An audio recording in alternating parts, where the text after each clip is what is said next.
дисциплината 100 метра бътерфлай при помощник стартера за проверка.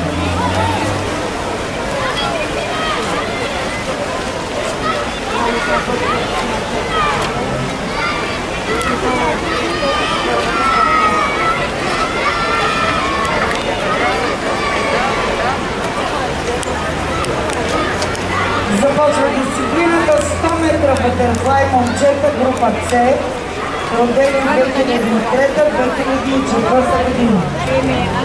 Дисциплината ще се проведе в 4 средия.